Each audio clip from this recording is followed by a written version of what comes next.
하나님이 우리를 구원하사 거룩하신 소명으로 부르심은 우리의 행위대로 하심이 아니요 오직 자기의 뜻과 영원 전부터 그리스도 예수 안에서 우리에게 주신 은혜대로 하심이라.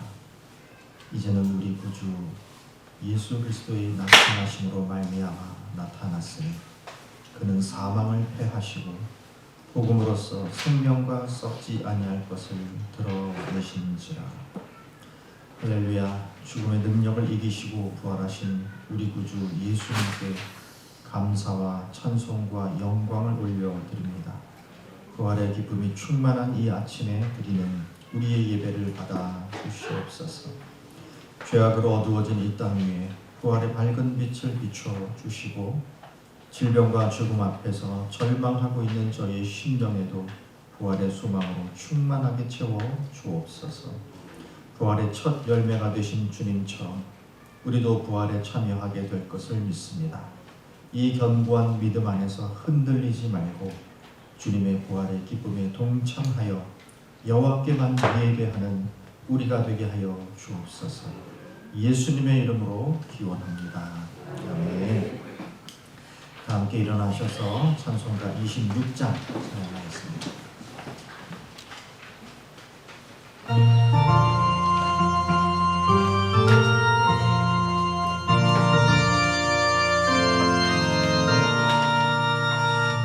구세주를 하늘이 찬송하고 찬송하세. 마음과 뜻과 힘 다하여 경배드리세. 주를 알지 못한 이들 주같이 인도하사 그의 피로 구속하니 찬송 부르세. 약한 사람 도움받아 시험 중에 참게 되니 모든 죄를 이기는 믿음뿐이라. 진리 되신 우리 주는 영원토록 변함없네. 성도들아 주를 믿어 길이 섬기세.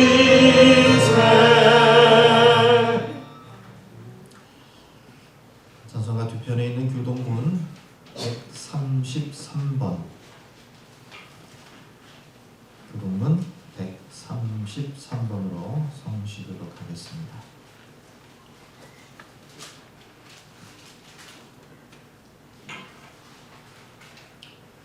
하나님께서 그를 사망의 고통에서 풀어 살리셨으니 우리 주 예수 그리스도로 말미암아 우리에게 승리를 주시는 하나님께 감사하노니 그러므로 내 사랑하는 형제들아 변실하며 흔들리지 말고 항상 주의 일에 더욱 힘쓰는 자들이라. 이 말을 할 때에 예수께서 친히 그들 가운데 서서 이르시되 너희에게 평강이 있을지어다 하시니 그들이 놀라고 무서워하여 그 보는 것을 영으로 생각하느니라. 예수께서 이르시되 어찌하여 두려워하며 어찌하여 마음에 의심이 일어나느냐. 내 손과 발을 보고 하나님 줄 알라. 보고 나를 만져보라. 영은 살과 뼈가 없으되 너희 보는 바와 같이 나는 있느니라. 그러나 이제 그리스도께서 죽은 자 가운데서 다시 살아나사 잠자는 자들의 첫 열매가 되셨도다. 예수께서 이르시되 나는 부활이요 생명이니 나를 믿는 자는 죽어도 살겠고 무릇 살아서 나를 믿는 자는 영원히 죽지 아니하리니 이것을 네가 믿느냐. 예, 주여 그러하노라. 주는 그리스도시여 세상에 오시는 하나님의 아들이신 줄 내가 믿나이다. 아멘. 나는 전능하신 아버지 하나님 천지의 창조주를 믿습니다. 나는 그의 유일하신 아들 우리 주 예수 그리스도를 믿습니다. 그는 성령으로 잉태되어 동정녀 마리아에게서 나시고 본디오 빌라도에게 고난을 받아 십자가에 못 박혀 죽으시고 장사된 지 사흘 만에 죽은 자 가운데서 다시 살아나셨으며 하늘에 오르시어 전능하신 아버지 하나님 우편에 앉아 계시다가 거기로부터 살아있는 자와 죽은 자를 심판하러 오십니다. 나는 성령을 믿으며 거룩한 공교회와 성도의 교제와 죄를 용서받는 것과 몸의 부활과 영생을 믿습니다. 아멘. 찬송가 167장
하느님 감사합니다. 진리의 말씀으로 저희를 잘 삼아주시고 창조주 하느님을 아버지로 부를 수 있게 하심을 감사합니다.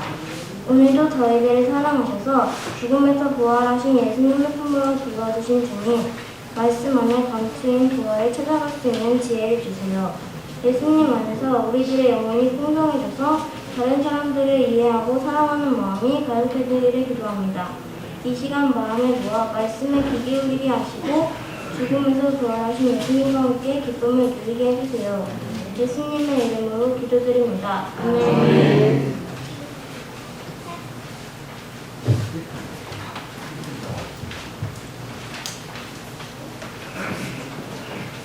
오늘 우리에게 주시는 하나님의 말씀은 신약 마가복음 1장 1절부터 8절까지의 말씀입니다. 신약 84쪽에 있습니다. 신약 마가복음 1장 1절부터 8절까지의 말씀입니다. 세 번역으로 공독하겠습니다. 안식일이 지났을 때 막달라 마리아와 야고보의 어머니 마리아와 살로메는 가서 예수께 발라드리려고 향료를 샀다.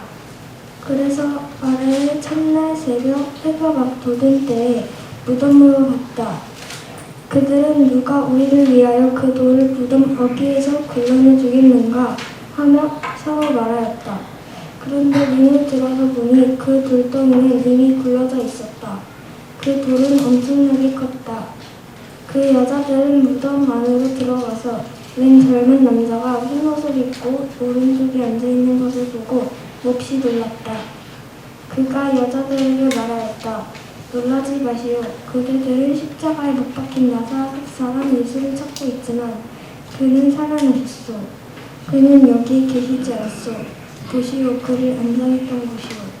그러니 그대들은 가서 그의 제자들과 베드로에게 말하기를 그는 그들보다 먼저 갈릴리로 가실 것이니 그가 그들에게 말씀하신 대로 그들은 거기에서 그를 볼 것이라고 하시오. 그들은 뛰쳐나와서 무덤에서 도망하였다. 그들은 벌벌 떨며 넋을 잃었던 것이다. 그들은 무서워서 아무에게도 아무 말 못하였다.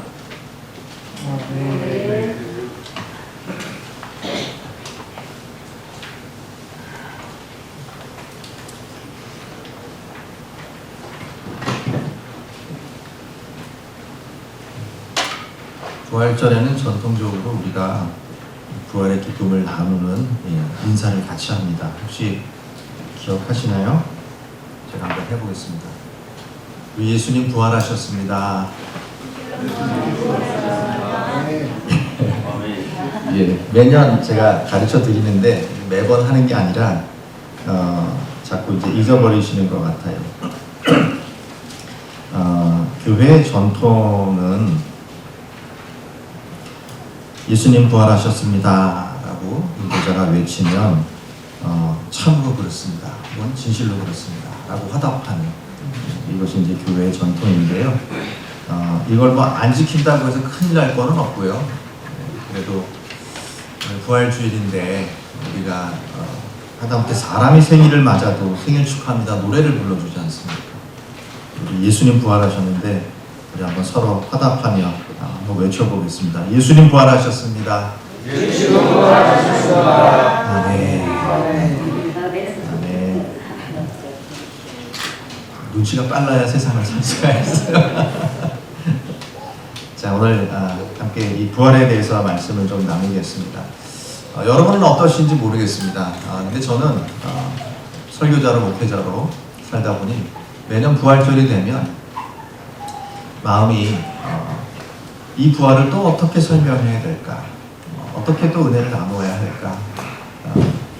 오랫동안 설교를 듣는 회중의 자리에 앉아 있었던 저로서는 좀 신기할 따름이었습니다. 부활절만 되면 목사님들이 또 새롭게 부활에 대해서 설명해 주시고 어떻게 저럴 수 있나?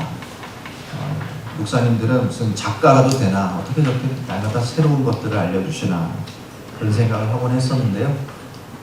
막상 목회자가 되고 설교자가 되고 보니 이게 보통 어려운 일이 아니더라고요. 그런데 고민을 많이 하고 어떻게 하는 것이 맞는가? 저 나름대로 하나님 은혜 주시는 부분이 있는데 그게 무엇이냐면 처음에는 인문학적인 접근, 작가처럼 글을 잘 쓰는 능력 이런 것들이 설교를 잘하게 하는 줄 알았어요. 그러나 더 깊이 설교자로서 하나님과의 만남에 집중하다 보니 설교하게 하는 가장 이 진리를 전하게 하는 가장 핵심적인 능력은 복음을 아는 것입니다.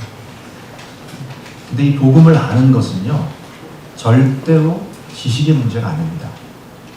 제가 신학교 다닐 당시에 서울대를 졸업하고 신대원에 온 전도사들 고대, 연대 이름만 들면 와 하고 입이 딱 벌어진 그런 좋은 학교를 나온 사람들. 물론 제가 나온 학교도 들으면 입이 딱 벌어질지도 모르는 예, 농담이고요. 제가 말씀드리려는 건 이것입니다. 지적으로 남들보다 탁월한 사람들이 있습니다. 그런 사람들이 복음을 잘 설명할 수 있다고 우리는 생각할 수 있습니다. 공부를 많이 하고 혹은 기도를 많이 하고 성경을 많이 읽고 주석을 많이 읽으면 복음을 잘 전할 수 있고 부활을 잘 설명할 수 있다. 이렇게 생각할 수 있습니다. 틀린 말은 아니죠. 그러나 그 요소가 전부는 아니고요. 제가 일평생 붙들고 있는 것 하나 그 무엇이냐면요. 글을 못 읽는 사람은 어떻게 그런 지적인 능력으로 예수를 믿고 구원을 얻을 수 있습니까? 세상에는 탁월한 지식인이 많은데 왜 그들은 여전히 하나님을 안 믿는 사람들이 많습니까?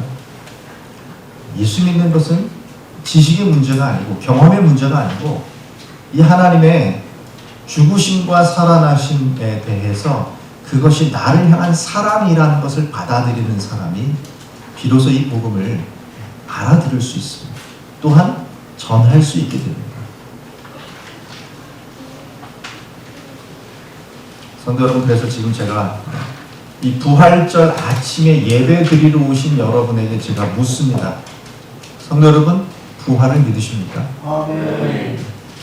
네, 감사합니다. 이런 반응이 나올 줄 알았습니다. 그래서 제가 목회자로 살면서 묻습니다. 일상생활 속에서 부활은 무엇입니까? 안타깝게도 여러분 부활을 믿습니까? 예수를 믿습니까? 여러분 말씀이 우리를 구원한다는 걸 믿습니까? 라는 질문에는 큰 소리로 단전에서 힘을 끌어 모아서 아멘이라고 답변하도록 배우셨지만 그 부활과 그 예수 그리스도의 십자가의 죽음과 그 말씀의 진리의 능력을 설명해내지는 못하더라는 것이죠. 그래요. 말로는 설명하지 못할지라도 그의 삶에서는 부활이 보여야 되는 것이죠. 그런데 많은 사람들이 기도는 기도이고 네가 할 일은 네가 해야 돼. 이거 아주 애매한 이야기입니다. 성도 여러분, 다시 한번 이 질문 드립니다. 여러분에게 100번을 질문해도 같은 답변이 나올 것은 알지만 여러분의 심령 가운데 좀 울려 퍼지게 되기를 기대하며 질문합니다. 여러분 부활을 믿으십니까? 제가 말하는 부활은요, 예수 그리스도가 우리의 죄값을 대신 치르기 위해서 죽으시고 우리에게 하나님의 자녀된 권세를 회복시켜 주시기 위해서, 즉 구원을 주시기 위해서 죽었다가 다시 살아나신 것, 이것을 말하는 겁니다. 여러분들이 부활을 믿는다고 했을 때 예수가 나 때문에 죽으시고 부활하셨다, 요걸 믿는다는 뜻입니다. 세상 사람들이요, 부활을 믿으십니까? 라고 물어보았을 때 이들에게는 두 가지의 점검할 내용이 꼭 필요합니다. 첫째, 제가 부활을 뭐라고 했습니까? 여호와 하나님께서 우리를 사랑하셔서 우리 대신 예수 그리스도 독생자를 죽게 하시고 다시 살리신 것, 이것이 부활이라고 했습니다. 그래서 세상 사람들에게 이 이야기를 할 때 어쩌면 많은 그리스도인들에게도 이 부활을 믿느냐고 질문할 때 두 가지 전제가 꼭 필요합니다. 첫째, 하나님을 믿으십니까? 하나님이 존재한다는 걸 믿으십니까? 두 번째, 그렇다면 그 근거 아래, 그 전제 아래 부활할 수 있다는 걸 믿으십니까? 이 두 가지 질문이 포함되는 것입니다. 성도 여러분, 현대인들에게 신을 믿느냐고 한번 물어본다고 상상을 해보십시오. 그리고 교회에 가서 정직하게 성도들에게 하나님을, 여호와 하나님을 실제로 믿느냐고 한번 물어본다고 상상해 보십시오.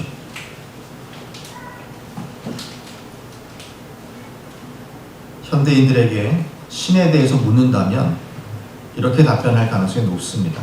그는, 그 신이라는 존재는 우리와 제법 멀리 떨어진 존재이며 심지어는 사람이 만들어낸 허상일 가능성이 높다. 여러분들에게는 이 질문이 어떻게 들리는지 한번 들어보시라는 거예요. 점검을, 무조건 마음을 딱 닫고 아니야 무조건 있어 이러지 마시고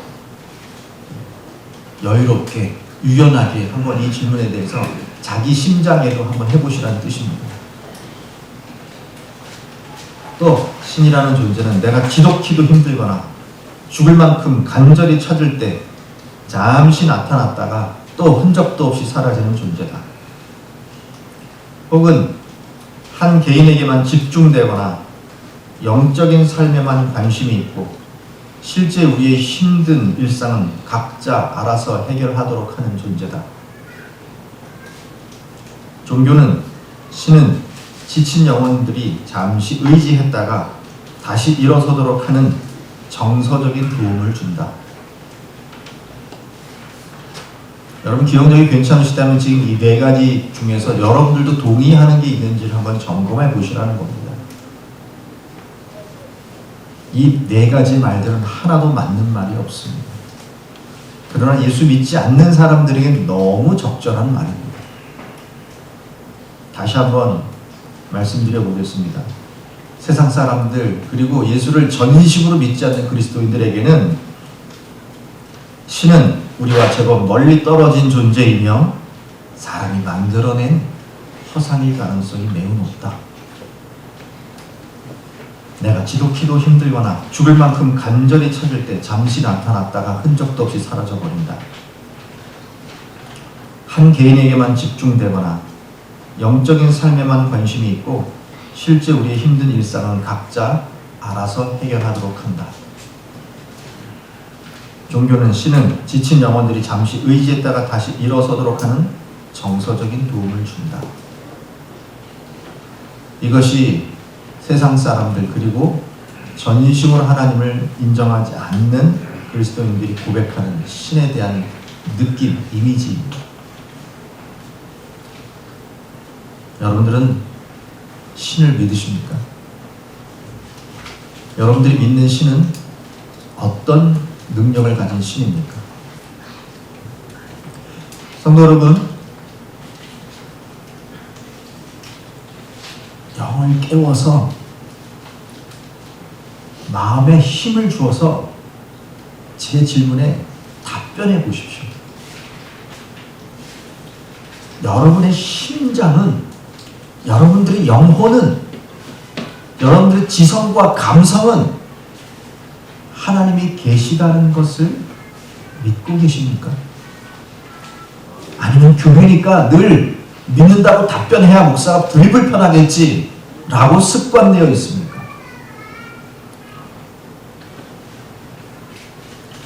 신을 믿어야만 여호와 하나님이, 창조의 하나님이, 구원의 하나님이 계시다는 걸 믿어야만 여기서부터 이 다음의 이야기에 여러분이 참여할 수 있습니다.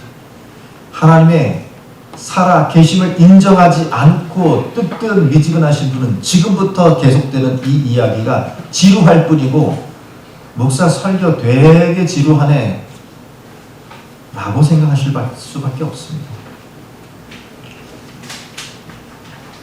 아침에요, 카톡으로 영상을 하나 받았습니다. 부활절을 맞이해서 멀리 있는 저희 큰아들이 그 주일학교 친구들하고 같이 부활절 공연을 하는 장면을 영상으로 받았습니다. 한 4분 몇십 초 되는 영상인데요. 제가 그 영상을 처음부터 끝까지 보면서 딱 집중해서 봤습니다. 뭘 본 줄 아세요? 짐작 되십니까? 우리 아들만 봤습니다. 거기서는 십자가에 달린 예수, 고난받는 예수, 부활하신 예수를 표현하는 퍼포먼스였어요. 아이들이 한 10명쯤 되는 아이들이 각을 맞춰가지고 몸짓을 탁 하면서 예수를 밟았다가 세웠다가 부활하신 예수를 찬양했다가 뭐 이런 내용들인 것 같아요. 하나도 안 보이고 오로지 우리 아들이 여기서 어이구 잘 움직이네, 어이구 손도 들었어, 우와, 제가 계속 감탄하면서 우리 아들이 해냈네 이러면서 봤습니다. 제가 지금 무슨 말씀을 드리려는 거 하냐, 성도 여러분들의 신령 가운데 하나님을 사랑함과 그 하나님을 인정함이 없다면 지금 설교 외에, 말씀 외에 그 모든 것들이 다 보이고 하나님만 안 보이는 거예요. 하나님을 사랑하신다면, 그 살아계심을 인정한다면 지금 이 순간 오로지 그 말씀의 선포, 이 선포되는 말씀 속에서 느껴지는 하나님만 경험될 뿐이에요. 그것이 하나님과 사랑하는 방법이고 하나님을 알아가는 방식이에요. 그래서 기독교가 사랑의 종교라고 하는 것이지, 누군가에게 사랑을 하는 건 그 사랑받음에 대한 결과이지 누군가를 사랑하기 때문에 기독교가 아닌 거예요.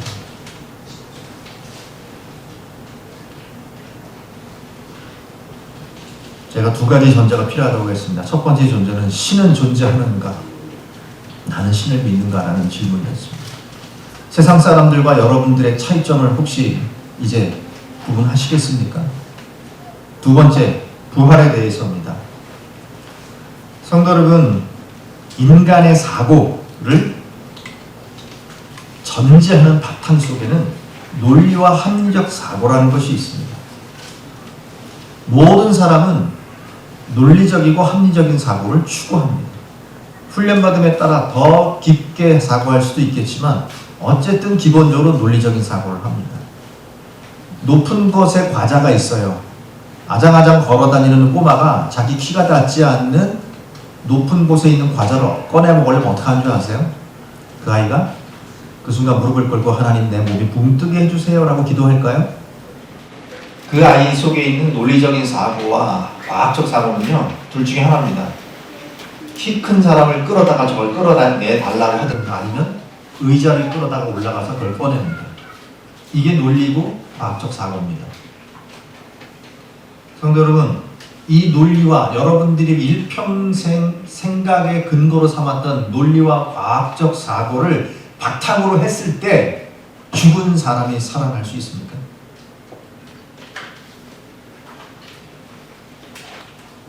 그래서 다시 묻습니다. 여러분, 예배 처음에 제가 부활을 믿으시냐고 했을 때 부활을 믿는다고 하셨습니다. 여러분이 일평생 가지고 있는 과학적 사고와 논리를 근거로 할 때 부활이 있습니까? 없는데 이건 또 왜 믿으신다고 하는 거죠? 여러분, 우리가 살아가는 이 시대, 예나 지금이나 논리와 과학적 사고, 그리고 인류의 역사를 통틀어서 모든 지혜자들은요, 사람은 살아날 수 없다는 것을 다 압니다. 그래서 진리 중에 하나는 뭐예요? 모든 사람은 죽는다가 진리입니다.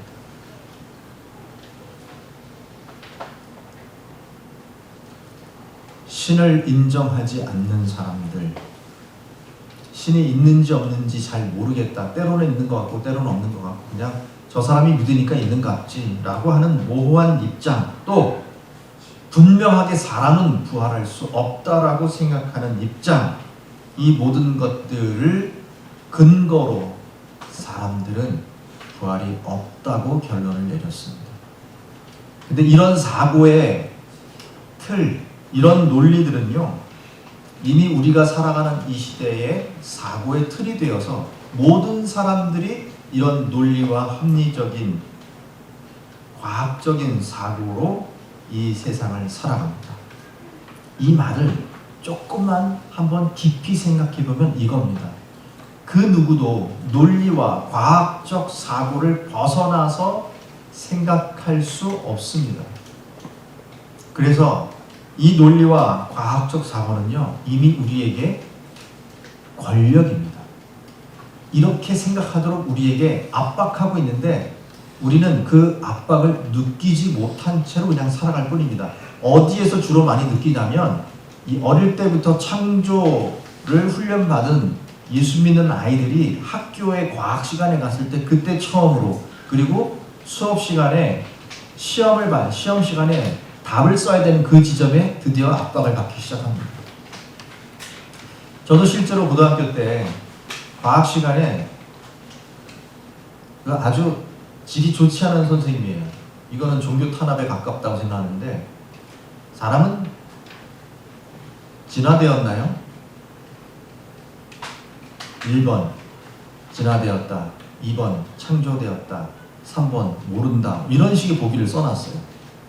예수 믿는 제 입장에서 차라리 거기에 창조 얘기가 없었으면 그냥 진화되었다라고 체크를 하고 답을 맞출 건데, 신앙의 양심을 가지고 교회로부터 합리적인 사고와 신앙적인 논리를 교육받은 제가 거기서 창조되었다라는 보기를 보니 손이 벌벌벌벌 떨리는 거죠. 공부도 못하는데 이거 하나 억지로 틀려야 되나, 이걸 맞다 2번이라고 체크를 해가지고 내가 신앙인임을 증명해야 되나. 여러분, 이게 바로 압박이고 이게 권력에 의해서 내가 눌리고 있는 거예요. 자유롭지 못한 상태인 거예요. 이 무슨 말인지 이해되시죠? 딱 한 번 창조되었다고 표시를 했습니다. 그게 학교 안에서 벌어지는 일이기 때문에 거기에도 답을 해야 된다. 1번의 답을 진화되었다고 답을 해야 된다는 사실을 받아들일 수가 없었어요. 나는 교회 권력으로부터도 훈련받았기 때문에. 여러분, 세상의 사고도 교회에서 가르치는 정보도 때로는 우리에게 권력으로 작용합니다. 힘으로 작용합니다. 다른 말로 하면 능력입니다. 그게. 그런데 세상은요, 하나님과 관계없으므로 부활은 없다라고 생각하는 그 권력, 그 능력 앞에 무릎을 꿇고 그 능력에 순종해서 부활이 없다는 전제를 갖고 살아간다는 것이죠. 그러니 우리가 살아가는 이 시대에는 첫 번째, 신은 있는가? 기를 수가 없다고 하는 사람들도 있지만 대충 있으면 어떻고 없으면 어때? 라고 생각하는 사람도 있고, 뭔가 영적인 일을 만났을 때는 잡신을 찾아다니는 사람도 있고요. 분명하게 신은 있다고 믿는 사람들도 있지만 그것이 창조의 여호와, 구원의 예수 그리스도라고 고백할 줄 모르는 그런 사람들, 대체로 믿지 않는 사람들, 신은 없다고 생각하는 사람들이 이 시대를 가득 채우고 있고요.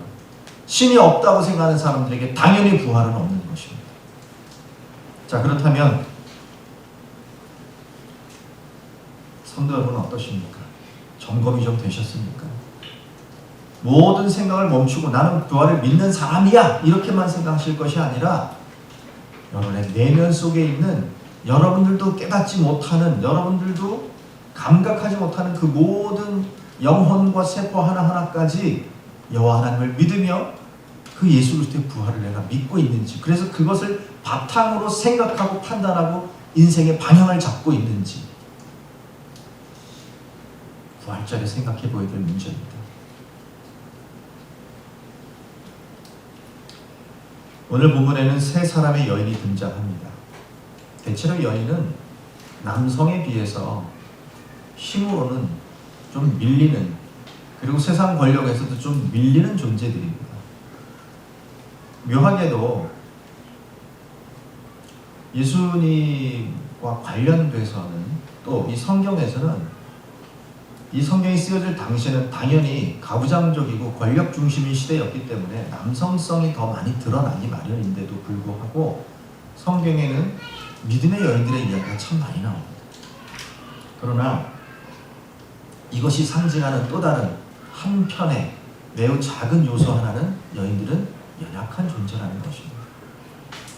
세상 권력 앞에 연약한 존재라는 것입니다. 이 세 여인들은 비록 예수를 직접 못도 했지만, 그러나 그 예수가 십자가에 못 박혀서 비참하게 죽어버리는 그 모습도 경험한, 그래서 죽음의 법칙은 메시아라고 믿었던 이 예수도 극복할 수 없었던 것이다 라고 결론 내릴 수밖에 없는 그 상황을 경험하고 있습니다. 세 여인이 안식 후 첫날 예수의 무덤으로 갑니다. 안식 후 첫날, 매주에 한 번씩 찾아오는 안식 후 첫날, 각자 이 세 여인의 인생만큼 여러 번 경험한 특별할 것이 없는 안식 후 첫날. 그러나 이날은 슬프게도 사랑하던 예수의 장례 절차를 위해서 죽음이 있는 무덤으로 갑니다. 그나마 다행인 것은 늘 가난한 사람과 함께 지냈고, 또 딱히 모아놓은 재산도 없어서 돛자리 하나 제대로 쓸 수 있을까 염려했었지만 부자 아리마대 요셉이 무덤을 내어주어서 장례만큼은 그럴듯하게 좀 마음 한결 마음이 위로받는 그런 장례를 진행할 수 있었습니다. 그러나 무덤이 아무리 아름답고 부자들의 것이라 하더라도 그곳에 지금 믿는 것은 죽음일 뿐입니다. 그 안에 들어있는 것은 생명 없음일 뿐입니다. 비록 세 여인이 사랑했던 사람이지만 그럼에도 불구하고 그 안에는, 무덤 안에는 죽음이 있습니다. 살아있는 사람들에게 무덤과 죽음은 결코 친해질 수 없는 장소이고 의미입니다. 그런데 이 여인들이 그 무덤에 갔을 때 죽음이 있을 것이라는 기대 가지고 무덤에 갔을 때 이 여인들은 전혀 상상할 수 없었던 일들을 경험합니다.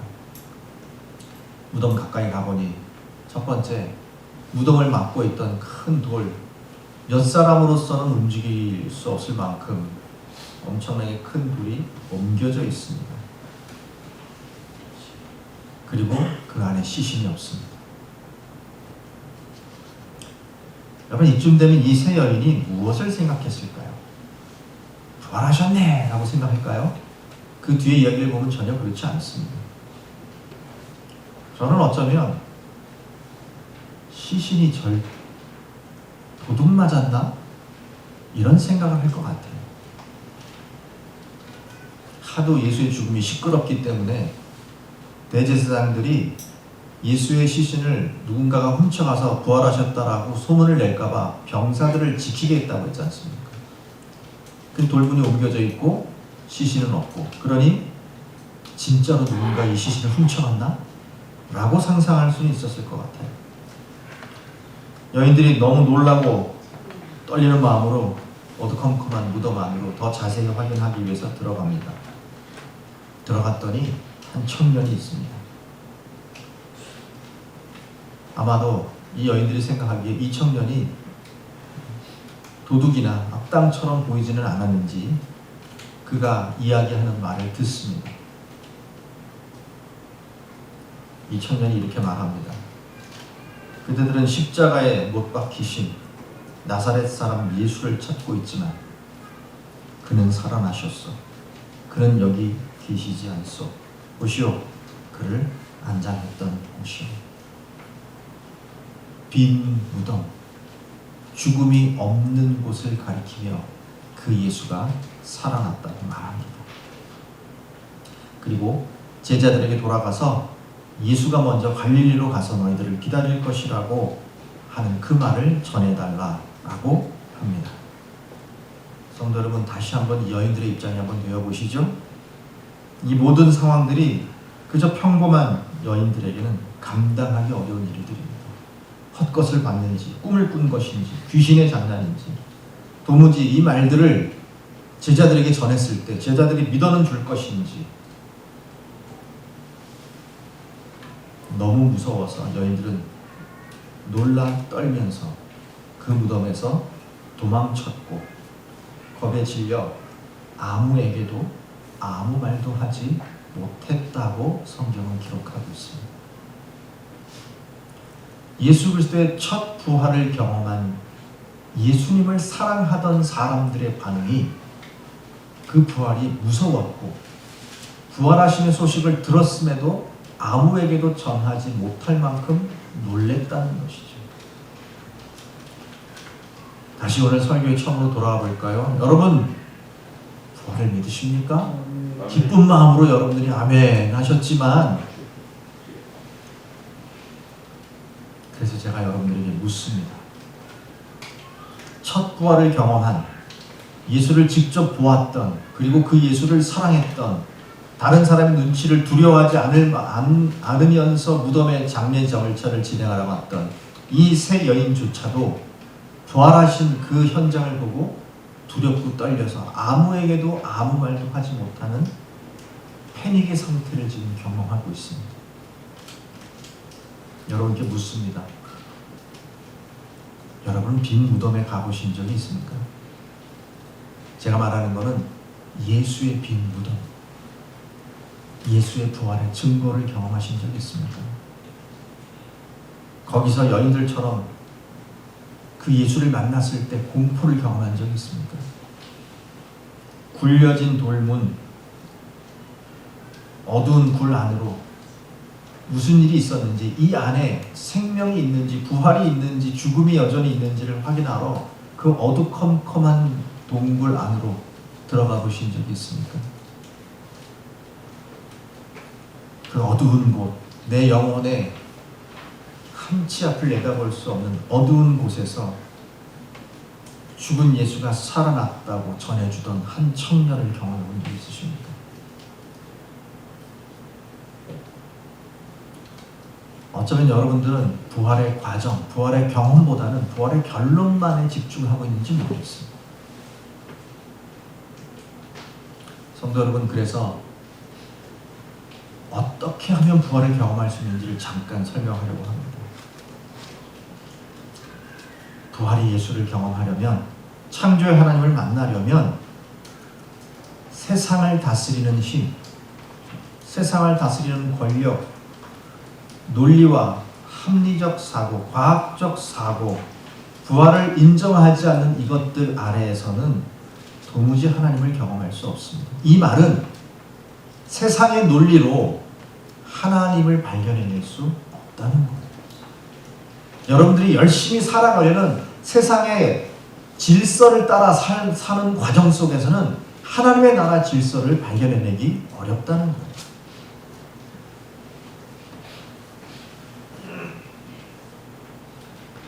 시편 119편 160절의 말씀과 요한복음 8장 32절의 말씀을 한번 보겠습니다.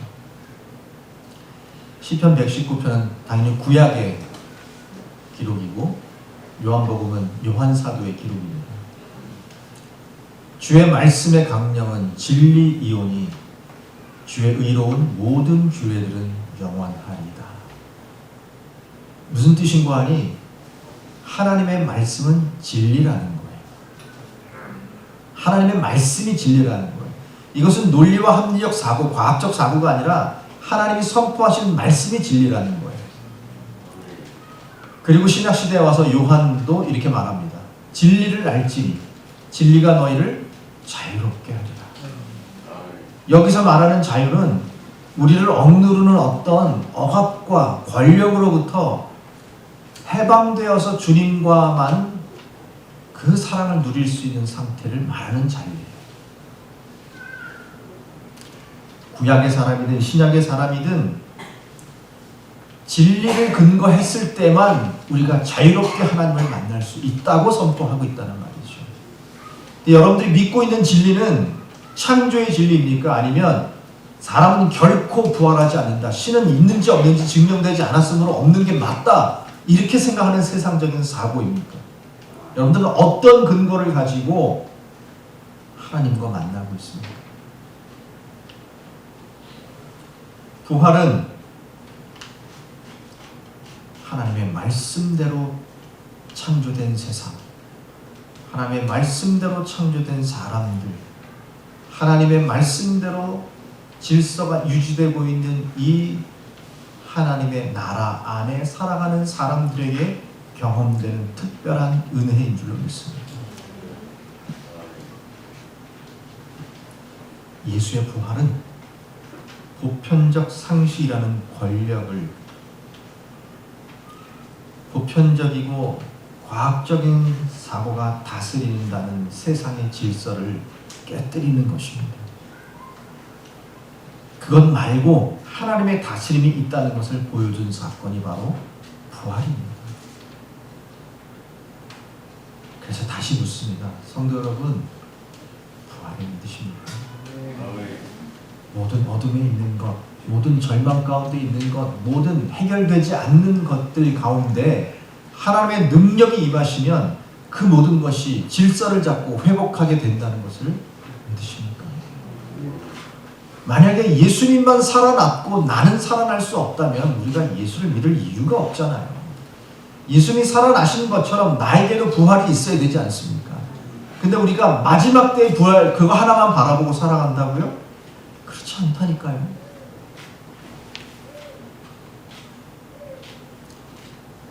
여러분, 이 부활을 또 경험하기 위해서 한 가지 특징을 마음에 염두에 두셔야 됩니다.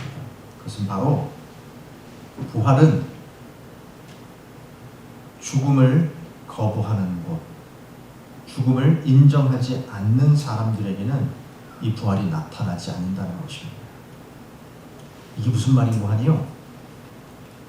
여러분, 인류는 그 인류에게 있는 지혜를 이용해서, 특별히 의학이라는 지혜를 이용해서 사람들은 질병을 극복하고 건강하게 살아가기를 소망하죠. 그런데요, 알고 보면 사람이 가진 모든 지혜, 의학의 지식을 최대한으로 동원해서 하려고 하는 게 뭔지 아세요? 질병 없는 세상은 표면적인 과학적인 이야기고요. 사실은 죽지 않는 방법을 찾고 있어요. 동의하십니까? 세상은 죽지 않는 방법, 지속하는 방법을 계속해서 찾고 있습니다. 그래서 어떻게 보면 크게 분류할 수 있다면 이거예요. 자기가 죽지 않는 법을 찾거나 아니면 내 자손이 계속해서 이어가는 방법을 찾거나, 둘 중에 하나입니다. 그러니 의학의 목표는 겉으로 드러나지 않지만 사람의 생명을 끝없이 연장시키는 것, 이게 의학의 목표예요. 이게 무슨 말인고 하니 죽고 싶지 않다는 거예요. 사람들은 무의식 속에, 본능 속에 죽음을 인정하지 않습니다. 그래서 예수 잘 믿는 분의 임종과 예수를 안 믿는 분의 임종이 다르다는 거 아시죠? 예수 잘 믿는 분들은요, 임종 시에 이제 주님 만날 때가 되었다 하고 찬양 부르시며 돌아가시는 분이 제법 많습니다. 그러나 예수 안 믿는 사람들은 그 죽음을 받아들일 수 없기 때문에 두려워합니다. 그러니 어떤 목사님, 장로님이 임종 직전에 두렵다, 죽고 싶지 않다 막 그랬다면서요. 그게 속에 있던 본심이었던 거죠. 무슨 말이에요? 죽음을 인정하지 않으니 부활도 없는 거예요.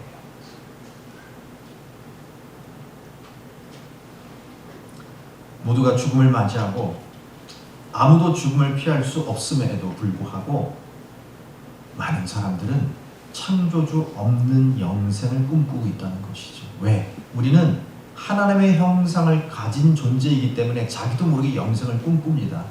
그것이 예수 그리스도에 의해서 영생으로 이어진다는 것은 인정하지 않기 때문이죠. 성도 여러분, 결국 부활은 하나님의 다스림을 인정하는 사람들, 그리고 죽은 사람들 또는 죽을 사람들에게 주어지는 소망입니다.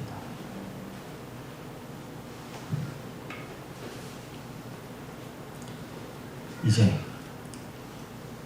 이 이야기를 적극적으로 여러분 각자에게 한번 가져와 보겠습니다. 여러분 각자에게 질문해 보십시오. 나에게 질문해 보십시오. 내 삶, 내 인생, 내 생각, 거기에 부활을 근거로 한 계획과 방법과 미래 계획이 있습니까? 아니면 부활은 부활이고 나는 이 땅에서 내 방식대로 내 미래를 준비하고 있습니까? 내 과거를 그렇게 살아왔습니까? 제 질문이 무슨 질문인지 이해되시나요? 혹시 못 알아들으신 분들이 있을까봐 좀 이렇게 말씀드려봅니다. 성도 여러분, 눈에 보이는 게 다가 아니죠. 느껴지는 게 다 사실이 아니죠. 보이지 않는 세계가 존재하죠. 그러므로 기도하고 말씀을 읽고 성령과 접촉하지 않는 분들은 보이는 것과 감각이 다 사실이라고 믿기 때문에 영의 세계, 하나님의 나라를 설명하면 도무지 못 알아듣습니다. 잠깐 기도해 보시죠. 예수 그리스도의 성령이여 지혜의 영이여 내 안에 오셔서 지금 이것이 내 인생의 어떤 관계인 것인지 무슨 의미인 것인지 깨닫게 해주십시오. 이렇게 기도하는 마음으로 다시 한번 이 질문에 한번 답변해 보십시오. 여러분의 인생, 여러분들의 생각, 그 어디에 하나님은 살아계시고 예수 그리스도는 부활하셨다는 믿음이 깃들어 있습니까? 어디에 그것들이 깃들어 있습니까? 여러분, 예수 믿는 것은 교회 출석하는 것이 아니라고 제가 계속 말씀드립니다. 예수 믿는 것은 살아계신 하나님과 그분이 나의 죄를 위해서 죽으시고 부활하셨다는 것을 믿고 인정하는 바탕 위에서 살아가는 것입니다. 그분이 다시 오실 것이라는 것, 그분을 믿으면 구원을 얻고 하나님의 영과 내가 동행하게 될 것이라는 이 신비로움을 믿고 살아가는 것이 예수 믿는 것입니다.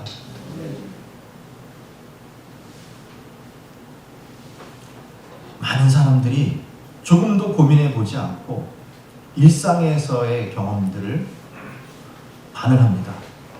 여러분, 누군가에게 지는 거 좋아할 사람 없죠?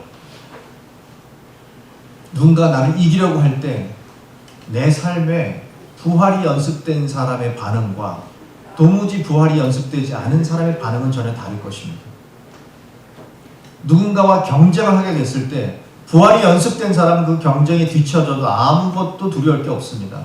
그러나 부활이 연습되지 않은 그리스도인들은 누군가의 경쟁에서 뒤처지면 죽을 것만 같은 공포를 누릴 수밖에 없습니다. 남들이 다 갖는 것, 나는 못 가지게 된 것에 대해서 부활을 경험하지 못한 사람들은 억울할 수밖에 없습니다.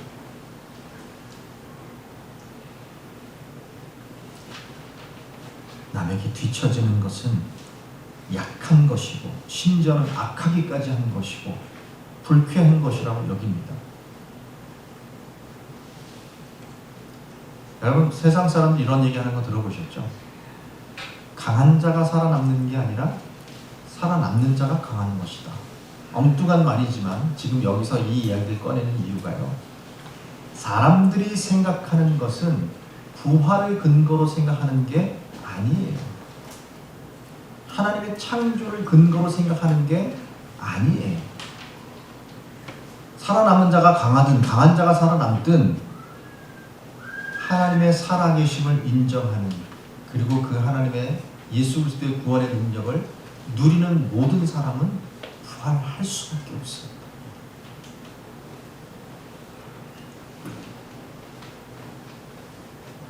부활이 없는 사람들, 하나님의 존재를 믿지 못하는 사람들은 죽음을 맞이해야 하는 그리스도인들의 삶의 방식이 늘 불편하게 느껴집니다. 이 말을 조금만 더 설명하면, 여러분, 그리스도인들이 살아서 절대로 죽고 싶어 하지 않은 게 자존심입니다. 교회에서 자존심 건드리면 큰일 납니다. 기를 쓰고 덤벼듭니다. 여러 차례 경험했습니다. 너무 사소한 일인데 자기 아픈 걸 건드렸다고 의미적으로 제 멱살을 잡더라고요. 조금만 더 자세히 설명해 드릴까요? 어떤 행사를 했는데요, 당연히 행사를 하고 나면 재정보고를 해야 되지 않습니까? 저는 부목사니까, 담임목사니까 다 재정보고를 해야 되잖아요. 근데 이렇게 과정을 보니까 기록하지 않고 주먹국으로 계속 재정보고를 하더라고요. 이렇게 놔뒀다가는 나중에 큰일 터지겠다 싶어서 중간쯤에 들어가서, 집사님, 재정보고 담임목사님한테 좀 해야 되니까 이거 좀 정리를 좀 해주세요 라고 했더니 끄적끄적거려서 왔어요. 전혀 재정에 맞지 않는 양식이에요. 수입도 없고 지출도 없고 그냥 끄적끄적거려서 왔어요. 아, 집사님, 이렇게는 보고가 좀 어렵습니다. 그랬더니 돌아가서 동네방네 교인들한테 소문을 내기 시작합니다. 자기를 무시했다고. 전 도무지 이해가 되지 않았어요. 뭔진 모르지만 그분은 자존심이 다친 거예요. 도대체 어느 포인트인지를 알 수가 없어요. 자존심이 다친 거예요. 그러면서 그분이 약 한 달 동안 권사님에게, 동료 집사님들에게 계속 제 욕을 하고 다닙니다. 어떻게 해야 할지를 모르겠더라고요. 이런 식으로 자기가 지는 걸 싫어하는 사람들, 지거나 자존심이 다치면 죽을 것 같은 고통을 느끼는 사람들은요, 그 안에 부활이 없는 거예요. 누군가를 공격해서 내가 이겨버려야 그 편안한 마음으로 살아가겠다는 거예요. 그러니 그런 분들에게, 제가 말하는 건 예수 믿는 사람입니다. 교회 다니는 사람들입니다. 그러니 그런 분들에게 예수와 함께 죽어야 됩니다. 당신이 봉사하고 희생해야 됩니다. 헌신해야 됩니다. 당신의 것을 나눠야 됩니다. 인내해야 됩니다. 절제해야 됩니다. 참아야 됩니다. 이렇게 말을 했을 때 부활도 없고 하나님도 잘 모르는 사람들에게는 내가 왜? 안 그래도 사는 게 힘들어 죽겠는데 왜 내가? 이렇게 할 수밖에 없어요. 그러니 많은 교회들이 이 시대에 세련된 많은 교회들이 이 이야기를 빼는 거예요. 죽어야 하고 희생해야 하고 인내해야 하고 절제해야 되고 이런 이야기를 빼고 대화하는 거예요. 그리고 많은 사람들이 교회에서 그런 험악한 이야기는 좀 빼고 얘기해야 내 마음이 편하겠다라고 요구하는 거예요. 그 이야기만 빼면, 헌신하고 희생하고 이런 이야기만 빼면 기독교는 꽤 내 품위를 살려줄 만한 괜찮은 종교라고 생각하는 사람이 많습니다. 이용하는 거죠.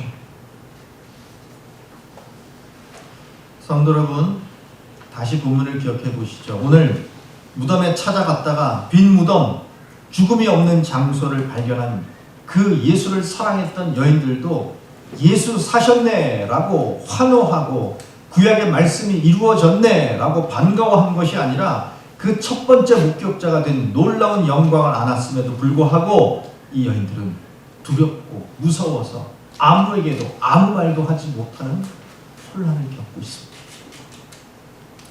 이제 다시 여러분에게 묻습니다. 여러분은 부활을 경험하셨습니까?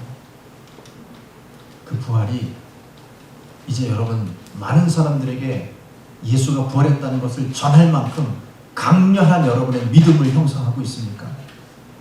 하나님이 세상을 창조하셨고 예수가 그리스도가 우리를 구원하시기 위해서 십자가의 고난을 당하시고 부활하셨다는 것이 여러분의 마음에 고백이 되십니까? 저는 여러분들을 설득하기 위해서 지금 오늘 말씀을 전한 것이 아니라 여러분들의 내면을 여러분 스스로 점검해 보시라고 오늘 말씀을 전한 겁니다. 설득은 단 한마디면 끝납니다. 여러분, 예수가 부활하셨습니다. 이걸 믿으십니까? 아멘. 아, 믿으시는군요. 이렇게 살아가고 싶지 않다는 뜻입니다. 부활은 능력이고요. 우리 삶의 바탕입니다. 부활을 믿으신다면 여러분의 삶에 부활의 능력이 나타나야만 합니다. 그런데 왜 우리는 서로를 미워하고 끊어버리고 당을 짓고 평가하고 불안한 미래를 예견하고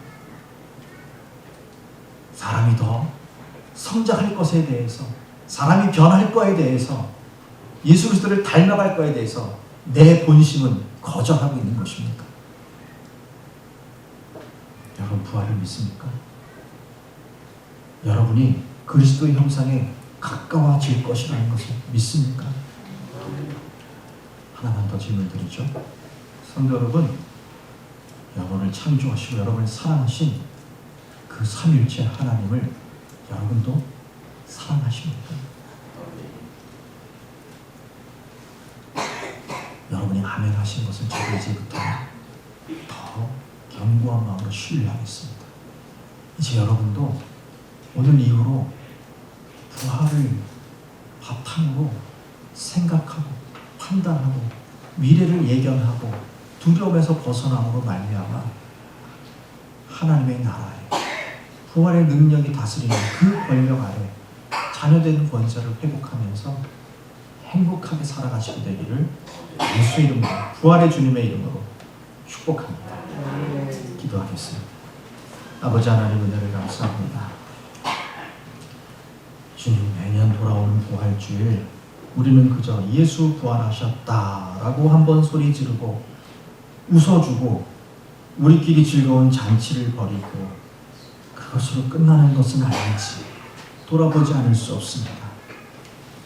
우리의 오늘만 일어나는 한두 가지의 행동으로 부활을 경험하는 것이 아니라 우리의 영혼 가운데, 우리의 정서 가운데, 우리의 지성 가운데 그 부활의 하나님, 창조의 하나님이 곳곳에 우리와 함께 연합되어서 그 하나님의 말씀과 부활의 능력을 근거로 생각하고 판단하고 사랑하고 미래를 꿈꾸며 살아가고 있는 나를 발견할 수 있는지 주여 돌아볼 지혜를 허락하여 주옵소서.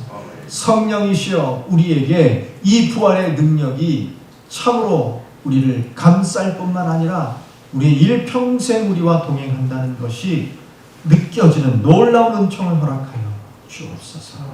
감사드리옵고 예수님의 이름으로 기도합니다. 아멘.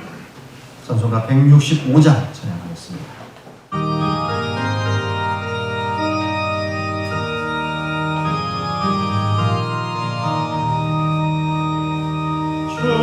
주님께 영광 다시 사신 주 사망 권세 모두 이기시었네 이루님은 천사 돌을 옮겼고 누우셨던 곳은 비어있었네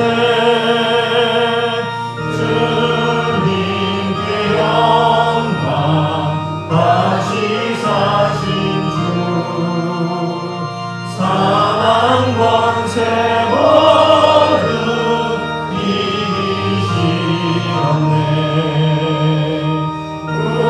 부활의 주님 나타나시사 두려움과 의심 물리치셨네 주의 교회 기뻐 찬송하여라 다시 사신 주님 주님이었네 주님께 영광 다시 사신 주 사망 권세 모두 이기시었네 생명의 있는 영광의 주님 주님 없는 삶은 헛될 뿐이라 주의 사랑으로 세상 이기고 요단 건너보냐 가게 하소서 주님께 영광 다시 사신 주 사망 권세 모두 이기시었네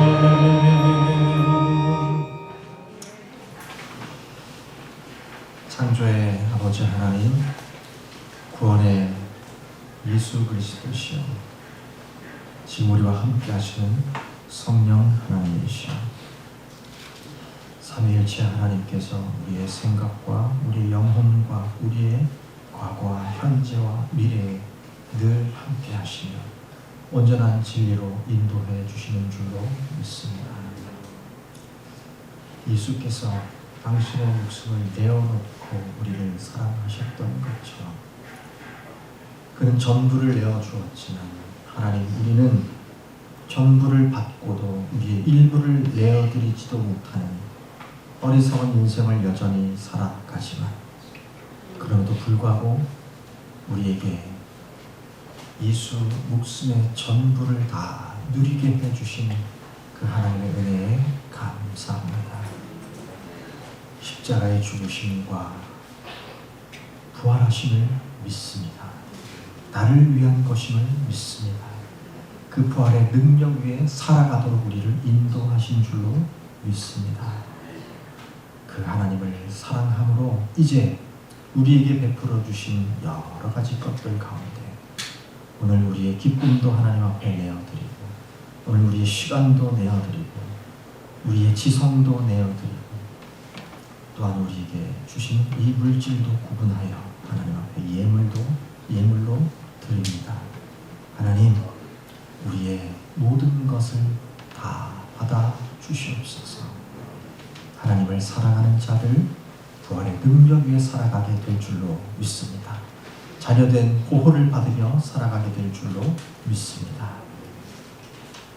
하나님 앞에 감사를 드리는 모든 손길마다 다시 한번 성령이시여 그들의 영혼을 깨워주시고 말씀의 능력으로 인도하여 주옵소서. 생일을 맞아 하나님 앞에 예물 드리는 사랑하는 자유를 위해서도 축복하며 기도합니다. 하나님, 비록 아직 어려서 하나님을 뚜렷하게 알지 못할지라도 부모와 교회 공동체를 통해 사랑받으며 자라가게 하시니 감사합니다. 자유가 이제 마음이 자라고 생각이 자라서 어느 한 지점에 이 모든 것이 다 하나님께서 베풀어 주신 것임을 속히 깨닫는 날이 오게 하시고 그 이후로는 일평생 예수 그리스도의 부활의 능력에 근거하여 살아가는 놀라운 은혜를 허락하여 주옵소서. 감사드리고 축복하며 예수님의 이름으로 기도합니다. 아멘.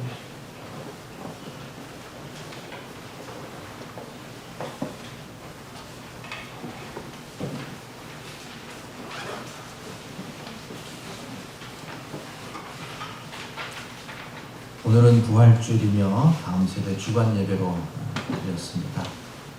다음 주는 재직헌신 예배, 다른 곳에서 목사님이 오셔서 이번에 설교해 주실 예정인데요. 재직헌신 예배와 찬양 예배로 드립니다.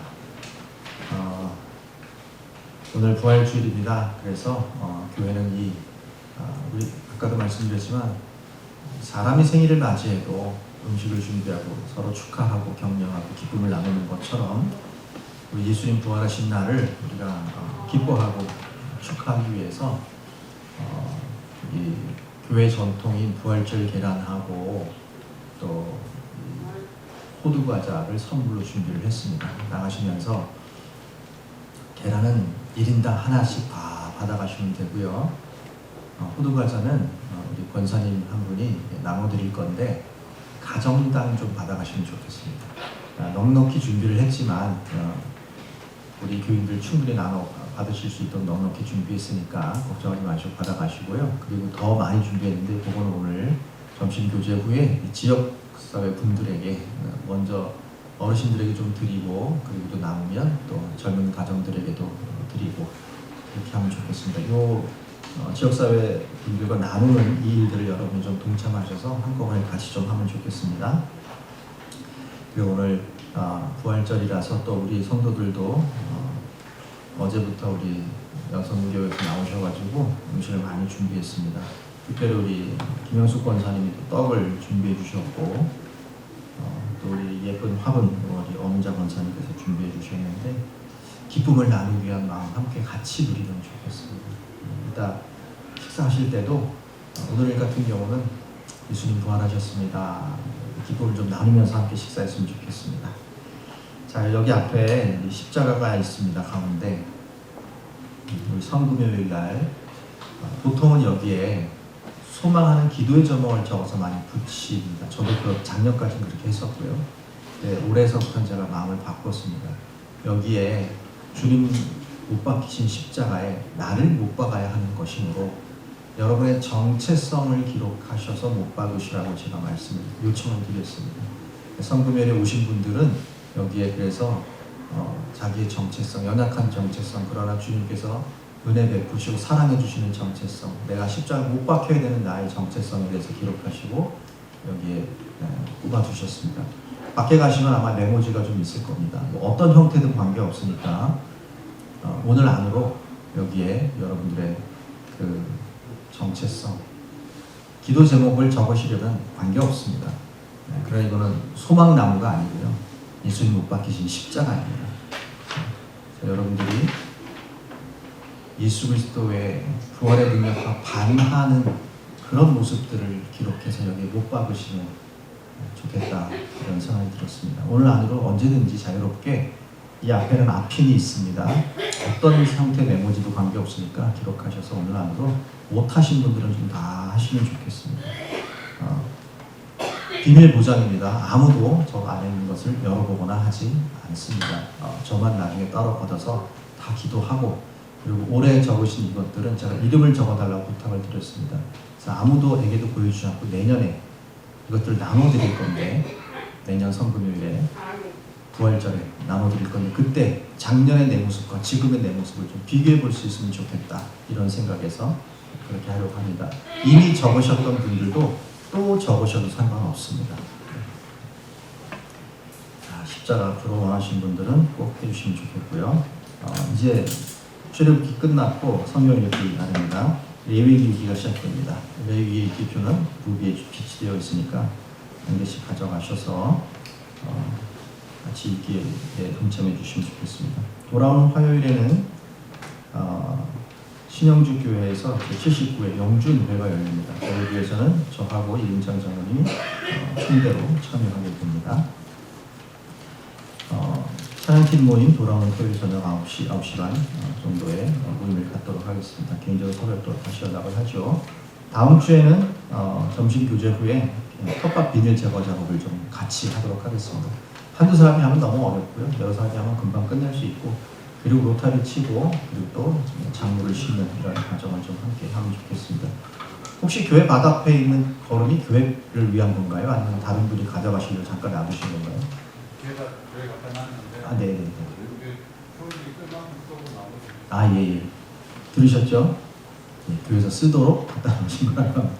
교회에서 쓸 만큼 쓰고, 그렇게 하면 좋을 것 같습니다. 우리 로타리 치기 전에 저걸 뿌려야 되니까, 이렇게 좀 도와주시면 좋겠습니다. 자, 이제 다 함께 일어나셔서 찬송가 160장 찬양하겠습니다.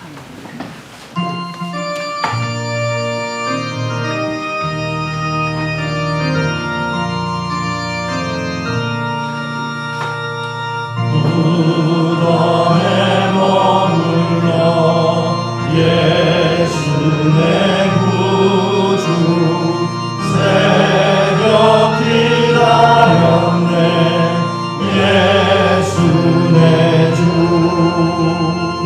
원수를 다 이기고 무덤에서 살아나셨네 어둠을 이기시고 나와서 성도 함께 길에 다스리시네 사셨네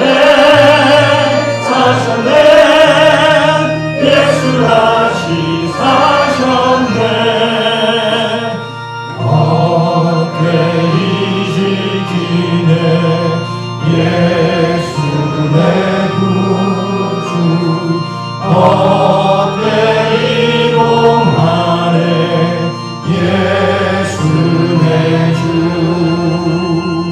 원수를 다 이기고 무덤에서 살아나셨네 어둠을 이기시고 나와서 성도 함께 길이 다스리시네 사셨네 예수 다시 사셨네 거기 못 가두네 예수 내 구주 우리를 살리네 예수 내 주 원수를 다 이기고 무덤에서 살아나셨네 어둠을 이기시고 나와서 성도 함께 길이 다스리시네 사셨네 예수 다시 사셨네 이제는 부활하신 우리 구주 예수 그리스도의 은혜와 창조의 아버지 하나님의 극진하신 사랑하심과 감화감동 교통케 하시는 성령 하나님의 역사하심이 세상과는 다르게 여호와 하나님을 신뢰하고 부활을 믿을 뿐만 아니라 나도 구원의 대열에 동참하여 부활을 경험하며 살아가기로 결단하는 사랑하는 옷과 함께 모든 성도들 머리머리 위에와 이 나라와 이 민족과 교회 위에 그리고 여전히 부활이 없는 세상 권력 밑에 살아가는 자들에게 그러나 반드시 부활의 능력으로 기대하는 그 영혼들 머리머리 위에 이제로부터 영원토록 함께 하옵시기를 간절히 축원하옵나이다.